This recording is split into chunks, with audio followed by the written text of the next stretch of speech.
Cowboy football rebound after a cosmic loss in Orlando? Cowboy basketball is on the road for the first time. An intramural sport is making an impact on campus. All this and more coming up on the Poke Report.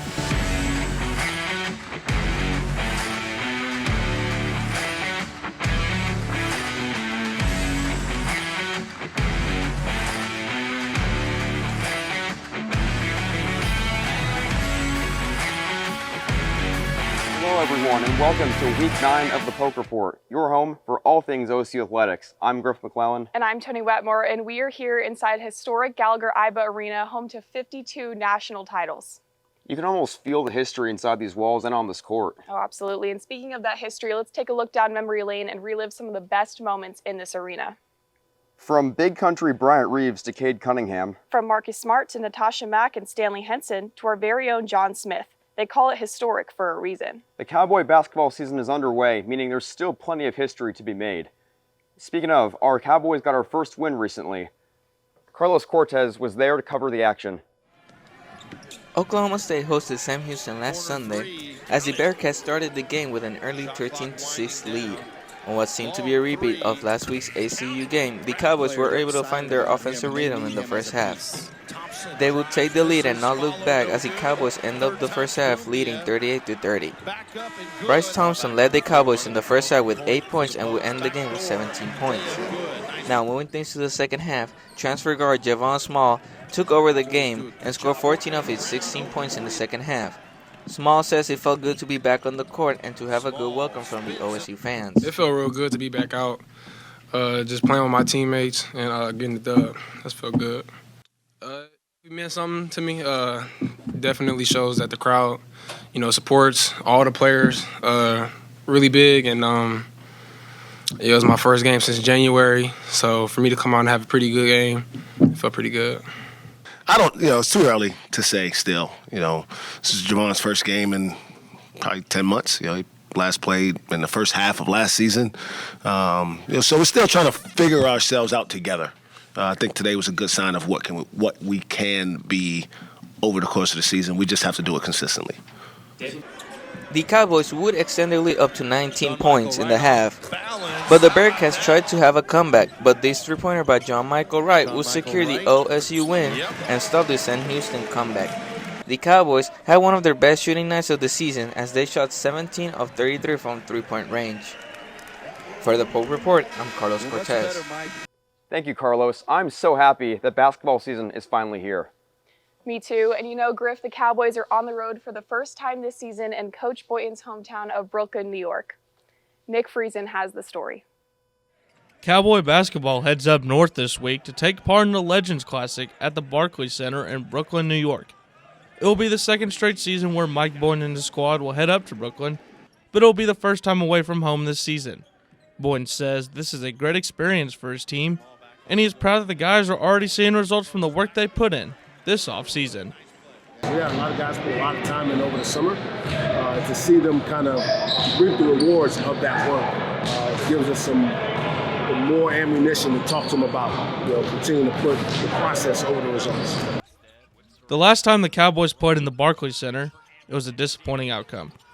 Avery Anderson and Caleb Boone each had 15 points for the Cowboys, but it wasn't enough as Virginia Tech took the 70-65 victory over OSU.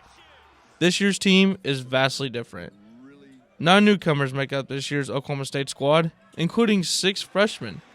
After a 1-1 start to this season, senior Bryce Thompson says it will be a good experience for the newcomers and the players that haven't been to Brooklyn before. I think it'll be fun. Especially for a lot of these guys that haven't been there or haven't played, and that type of venue. I think it'll be fun. I think it'll be a chance for us to kind of bond, off the court a little bit, but we're going down there to win the game at the same time. So I think we can just have the best of both worlds, but make sure we locked in and get that win. The Cowboys will take on the St. Bonaventure Bonnies and either Notre Dame or Auburn in the Classic as well. For the Poke Report, I'm Nick Friesen. Thanks, Nick. I'm excited to see how the Cowboys will do against some tough competition in New York. Now moving on from a season that's just beginning to tip off, and moving on to one that's beginning to wind down. James Wilds has the story of the Cowboys' cataclysmic loss in Orlando. Take it away, James. UCF's Space Game has been happening since 2017. It started as a celebration of their involvement with the Kennedy Space Center and the Cape Canaveral Space Force Station. I graduated in May 2016, so alumni. How many Space Games started in 2017, right? How many have you gone? All of them. Once a year, they shed their knight armor and become the Citronauts. This year, the crowd was electric and held up to their name, the Bounce House.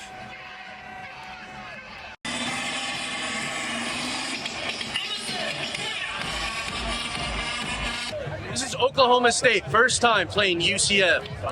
UCF has never lost a Space Game, but Oklahoma hopes to break them off this streak. OSU fans travel very well, and they're ready to bring the rowdy.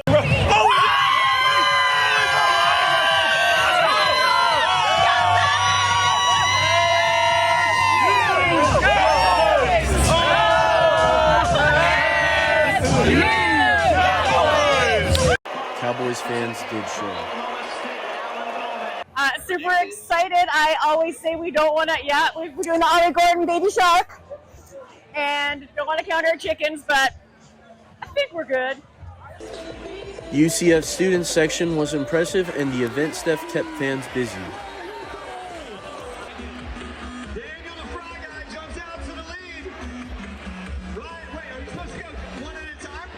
Even at one point, bringing space into the atmosphere. The Bounce House was the place to be on game day.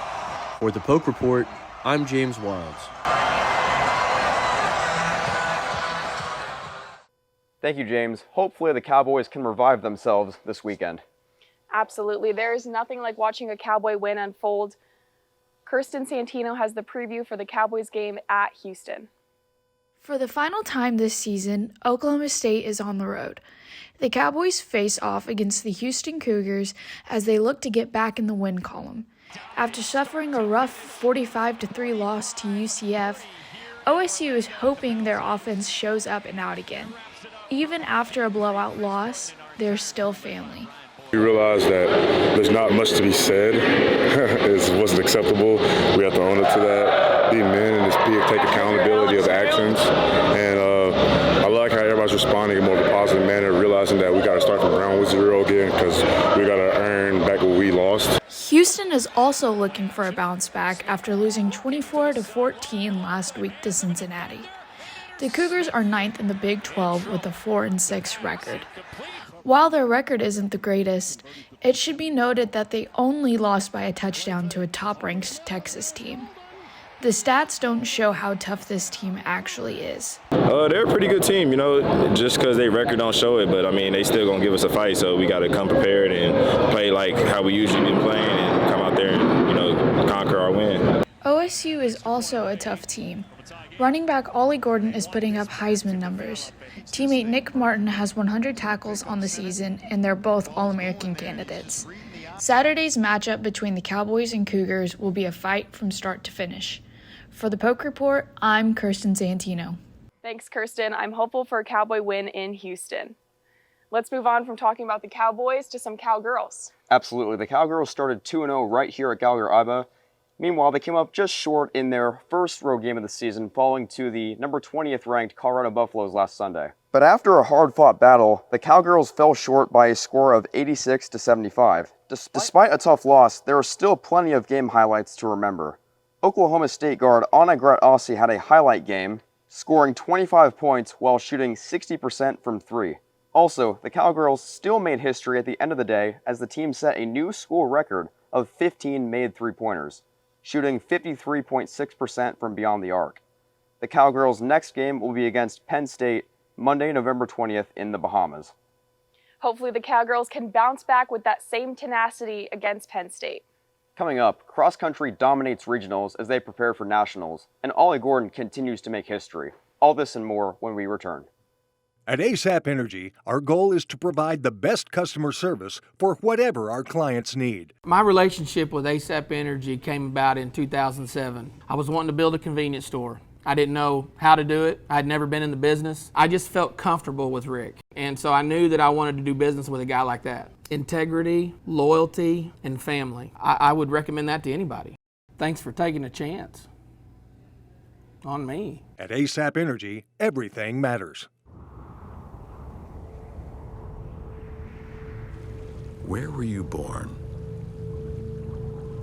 It's a question asked all the time. Because where you're from shapes who you are, inspires how you do things. And when that inspiration comes from a place this refreshing, this majestic, this, well, you get the idea. Coors Light, born in the Rockies. Welcome back to the Poke Report. Griff, we've been sending a lot of our sports out of town recently. Yes, the Cowboys and Cowgirls have been on the road a lot lately, but this does not stop them from continuing to excel at such a high level. Oh, absolutely. And one of these teams is cross country, who's coming off a regional win and is now heading into the NCAA Nationals. Jenna Murph has more. Both the Cowgirl and Cowboy cross-country teams are heading off to compete in the NCAA National Championship. Both teams successfully punched their ticket last weekend by winning the regionals held in Stillwater. On the women's side, Bila Jepkori and Taylor Rowe finished first and second in the NCAA Midwest Cross-Country Regional. OSU won the region with a total of 4 runners finishing in the top 10. For the men, the Cowboys had 4 runners finish in the top 5 of the region. Dennis Kipnigetic won the region with a time of 29 minutes and 39.2 seconds, and he beat his teammate Brian Musa by an even 10 seconds. Qualifying for nationals is not the first big accomplishment the Cowboys have had this season. This year, they became 4-time consecutive Big 12 champions. Junior Fouad Masoudi is proud of what the team has been able to accomplish and is looking forward to what they could do next. It's not the first time, not the second time. It's the 4th time back to back. That's an incredible feeling. Me and we really had a really good string team, and it was like really good to go out there and perform and see where we are. And I was so happy, and I'm excited for national, regional, and national. The University of Virginia is hosting the championships tomorrow at Panorama Farms Cross Country Course, located in Charlottesville, Virginia. The women's race will begin at 9:20 a.m. Central Time, followed by the men's race at 10:10 a.m. Central Time. For the Poke Report, I'm Jenna Murph. Thanks, Jenna. I'm so excited to support cross country as they run into nationals. So am I, Toni, as are all OSU fans. Oh, absolutely. The Cowboy fans are loyal and true, and that's part of the reason why I love being here. Same. And if there's one athlete who's felt all the love recently, it's of course Ollie Gordon, who's now a semifinalist for the Maxwell Award. Ollie Gordon has the potential to add yet another award to his already long list from this season thus far. Gordon leads the FBS in almost every rushing category, including yards and yards per game. His performances this season have earned him a semifinalist spot for the 87th Maxwell Award, given to the Collegiate Player of the Year. Gordon is one of 17 semifinalists. He is one of 2 FBS running backs and one of 3 players from the Big 12. His teammates, such as tight end Braden Cassidy, are impressed, but not surprised that Gordon is up for this honor. It's awesome watching him being able to come in and do that. He's already just developed as a player and a person so much. So it's just, I sound so old, but it's been awesome just like watching him grow up. Semifinalist voting is open November 14th through 28th, with 3 finalists named on the 28th. Cowboy fans can hope to hear Gordon's name announced when it is aired on ESPN on December 8th. For the Poke Report, I'm Toni Wetmore. Great insight, Toni. I'm so excited to see what else Ollie Gordon has in store for the future, and without a doubt, he'll always be remembered here at OSU. The Cowboys recently had their first match of the season. Cooper Carr brings us to the mat. The seemingly ever-dominant Oklahoma State wrestling program opened up their new season last Friday. The Cowboys started the year in typically strong fashion. They hosted the Bucknell University Bison and won the duel 38-6. The Cowboy faithful showed out, and their presence impressed new Cowboy Troy Spratley. It was electric. The crowd was pretty wild, especially for it being the first duel of the year. It was awesome. 9 of the 10 matches went the Cowboys' way, including Spratley's. OSU only dropped the 174-pound match, the match in which Braden Thompson exited due to an injury. OSU head coach John Smith doesn't seem too concerned about Thompson's status. He's going to be back quick. Quicker than we thought. The Cowboys only allowed 2 takedowns and recorded 23 of their own. They won 2 matches by way of a pin, courtesy of Dayton Fix wrestling at 133 pounds and Dustin Plott at 184 pounds. Coach Smith gave his thoughts on changes in the scoring system that are new this season. He thinks it will lead to much higher scoring matches than Fridays. You're going to see it. You're going to see guys come from behind 8-1. Hopefully not on my guys. Hopefully we're the ones. Hopefully we're never behind 8-1, but it's going to happen. You're going to see some crazy stuff. After such a strong start, the Cowboys probably can't wait to get back in action. They'll be competing in several open tournaments over the next few weeks, but they won't have another match in Gallagher-Iba Arena until December 8th. Next month, they'll welcome in Lehigh University and look for a second official win. For the Poke Report, I'm Cooper Carr. Thank you, Cooper. I'm stoked to see what the Cowboys can accomplish this season. And I'm happy to see the Cowboys return to the mat, but what I'm also excited about is a new coach for the wrestling team. Ryan Schroeder has the feature on Coleman Scott. This year, Oklahoma State added a familiar face back to the team in former 133-pound national champion Coleman Scott. Scott has been added as an assistant coach to the Cowboy wrestling program after coaching at the University of North Carolina for 9 years. His overall dual record with the Tar Heels was 75-49, and he coached 9 individual conference champions.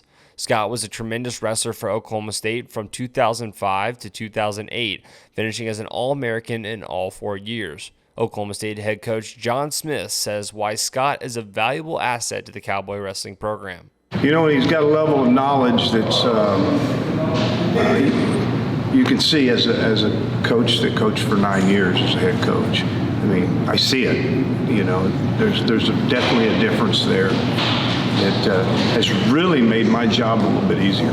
In the first duel of the season for the Cowboys, they defeated the Bucknell Bison by a score of 38-6.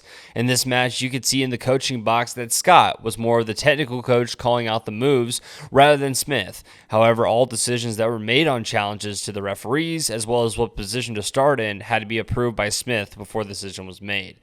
One of the wrestlers that was being coached by Scott for the first time on Friday night was redshirt senior Dayton Fix. With Scott's coaching, Fix was able to get a fall in his first match of the season. Fix says what it means to him to be able to be coached by Scott. I've always looked up to Coleman. When I was getting recruited, I went on a visit to North Carolina. I was in the stands whenever he hit a swim cradle in the finals of the NCAA tournament, and so I've always been a fan of Coleman Scott, and he's someone that I'm glad that he's my coach now. In Scott's last year with the Tar Heels, he helped them secure their 7th individual national champion in Austin O'Connor. Fix has been looking to get his national championship at 133 after multiple years of being a runner-up. We'll have to see if Scott can coach Fix to becoming a national champion in the same weight that he won back in 2008. For the Poke Report, I'm Ryan Schroeder. Thanks, Ryan. I'm excited to see what Coach Scott has in store for our Cowboys. And Griff, one of my favorite things about being here at OSU is supporting our sports. Yes, Tony, I couldn't agree more. And obviously, sports are a big part of OSU culture, but not just in the NCAA. How about intramurals? Ty Vo gives us an inside look at the Ultimate Frisbee team. Each year, thousands of students participate in intramurals at Oklahoma State. While many look towards popular sports, one of its most tight-knit communities stems from a Frisbee disc. OSU's Ultimate Frisbee Club, known as Ultimato, has brought college students together since 2004. The only requirement to join is to have fun.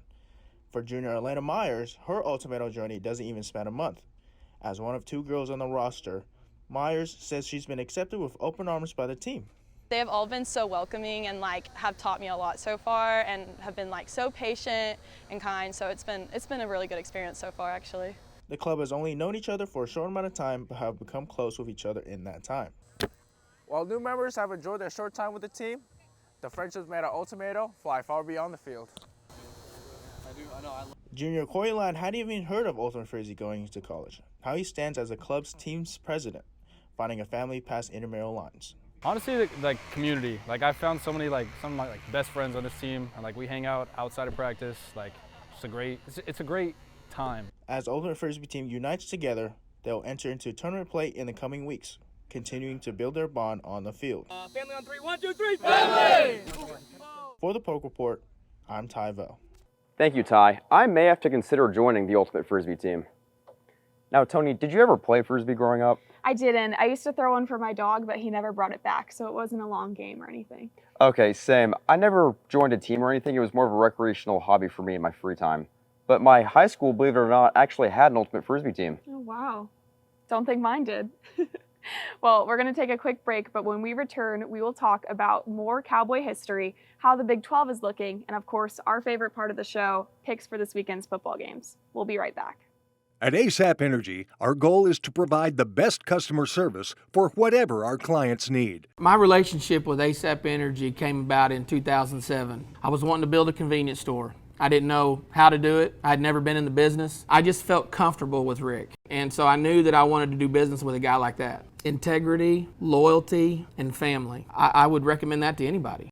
Thanks for taking a chance on me. At ASAP Energy, everything matters.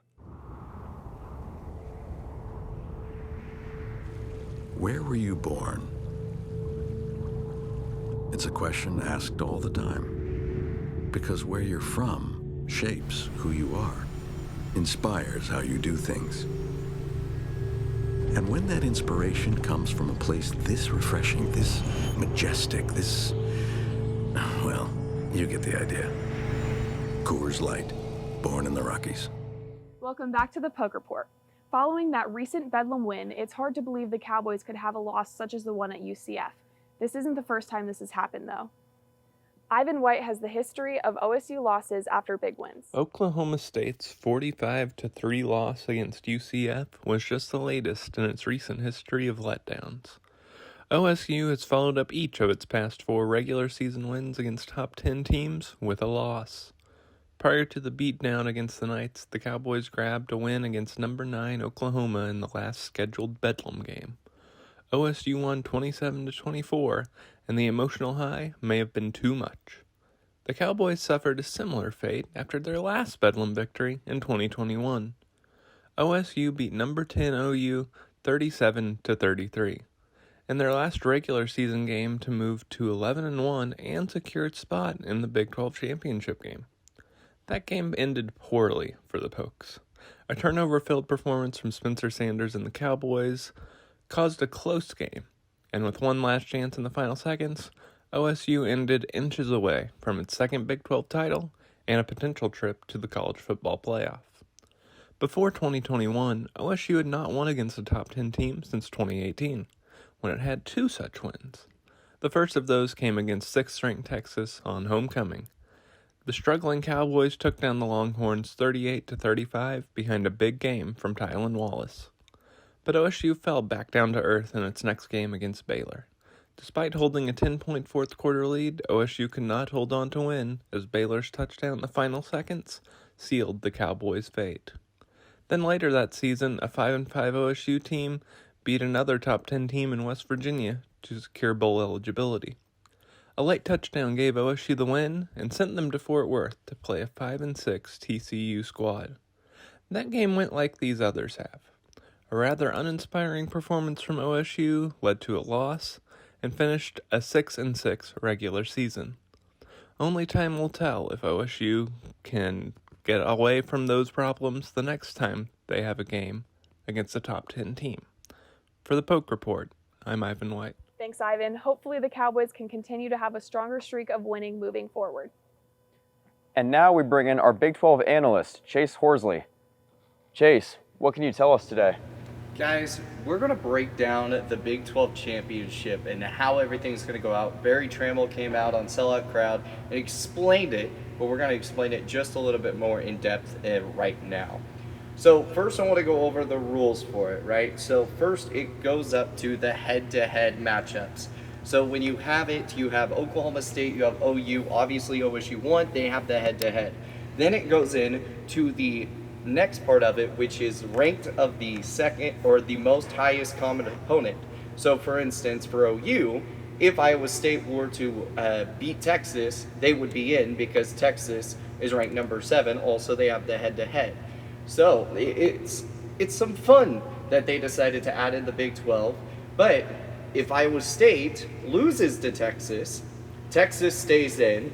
Oklahoma is still out until a Kansas State beats Iowa State win and a Texas loss as well too the following week against Texas Tech. Oklahoma State pretty much is controlling their own dynasty, or destiny, not dynasty. Destiny is if they just win out, they're pretty much it. Like, that's just how plain and simple it is, because they have the highest ranked opponent between any of them. The only problem is if Iowa State wins out, that's the issue. They could be dropped, and Iowa State will play Texas, which is the likely championship right now. Obviously, in our Big 12 standings, we've got Texas at number 1, Oklahoma State sitting at number 2. Number 3 is Oklahoma. Then following behind that, we've got Kansas State. So a lot of fun mix-ups in the Big 12 this week after that loss, but Oklahoma State's still in great contention to make a Big 12 championship this week. All right, and you guessed it, folks. It's time for your favorite segment of the week, our weekly picks. Tony, I'll start with you. With Oklahoma at BYU in Utah, who do you like in this matchup? Fortunately, I'm going to go with the Sooners. I just don't think that BYU can defend them this week. Chase? So I don't know if you guys have seen the history. BYU is actually 2-0 against the Sooners. As much as I want to give BYU this win, Dylan Gabriel with 6 touchdowns last week, it just blew all over the waters. I've got to go the Sooners, and they'll beat BYU. It pains me to say it, but I'm picking OU as well. They're just better than BYU. They have more depth. They're still very much alive for the Big 12 championship. Give me OU on the road. Let's shift east to the Sunflower State for the Sunflower Showdown between Kansas State meeting the Kansas Jayhawks in Lawrence. Tony, who are you picking? Well, there's nothing like an in-state rivalry, that's for sure, but I'm going to go with the Jayhawks on this one. I think despite some recent games, they still are going to have that momentum from their win streak they had, and so I'm going to go with the Jayhawks. How about you, Chase? I think the win streak for Kansas State in this Sunflower matchup is going to be destroyed for Kansas State this week. Kansas took down OU after 18 years. Kansas is about to do it again. 10 straight wins for Kansas State. Not happening this time. The Jayhawks take it. I'm actually going to disagree. I picked Kansas State on the road. Jalen Daniels' injury is a concern to me. I just think KU was exposed last week, coming off a rough loss to Texas Tech. Give me the Wildcats on the road.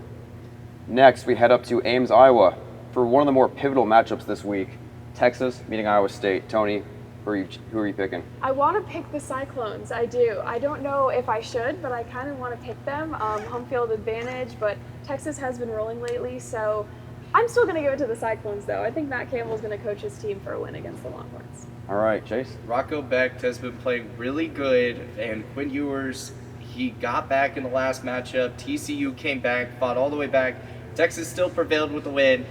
And for the sake of maybe not having a bedlam match for the Big 12, I'm going to go Texas wins against Iowa State this week. I'm siding with you, Chase. I got to go with Texas as well. Quinn Ewers is back.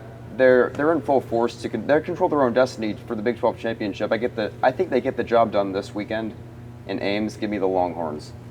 Now, temporarily moving on from the Big 12, let's shift over to the Pacific Northwest in a primetime Pac-12 matchup between the undefeated Washington Huskies and the Oregon State Beavers taking place in Corvallis. Tony, who do you like in this matchup? I don't think I can pick against Washington. I think that I have to go with them. All right, Chase. Michael Penix is like on a whole new level, and if he doesn't win Heisman this year, I don't know what's going down. Washington wins in a big way. Michael Penix is also my vote for Heisman at this point. I think Washington should be on upset alert, though. Oregon State can compete with some of the big teams, and they have home field advantage. That being said, I still like the Huskies. They're undefeated. They'll keep that streak alive. Now, finally, our favorite game of the week, and the most important, OSU going to Houston. Tony, who are you taking? Oh, of course. I'm taking the Cowboys, and also Ollie Gordon is my pick for Heisman. So my Heisman pick will be taking on Houston. Give me 28-17 Cowboys. You're still picking Ollie despite the rough performance last week? It doesn't matter. One game doesn't define him, and he's still leading the nation in rushing. So. Fair enough. How about you, Chase? 25 yards, still has 1,250 yards. No, I agree with Tony, but he was my Heisman favorite, but not anymore. I don't know who I'd pick now, because it was Caleb Williams, and then we all know how that train went downhill. Now it probably is Michael Penix. But for this game, I've got to go with the Cowboys as well, too. I knew last game was going to be a trap game for the Cowboys, especially after that big Bedlam win, and that's kind of just what happens. So I've got the Cowboys winning. They're going to rebound. They're going to get things done at Houston, and life is going to be great. I'm going to go 35-21. And what's your score prediction? 28-17. All right, I think we all have an agreement here. Of course, I'm picking the Cowboys. This is a game OSU should win. Now, obviously, OSU things did not go as planned as people thought they would last week. They were blown out by UCF. I think it's safe to say Bedlam just got in their heads, and they overlooked opponents like UCF, Houston, and BYU, who they should be on paper. I mean, people here were already jumping too far ahead, booking their hotels and their trips for Arlington. Guys, we still have work to do. There's still 2 more games to be played. OSU does not control its own destiny, but they should beat Houston. That being said, I like them on the road. I think they rebound nicely. It's really a much-needed wake-up call for the Cowboys. I like OSU. Give me 32-24 Pokes. Yeah, no, you brought up a good point. You can't buy your tickets to Arlington just yet, but the Cowboys do control a lot of their own destiny, but they need Iowa State to at least lose one as well, too. And the first step to that starts this weekend. Absolutely. All right, well, that's a wrap for today's episode. Thank you, as always, for tuning in. For the Poke Report, I'm Griff McClellan. I'm Toni Wetmore. We'll see you next week, and go Pokes.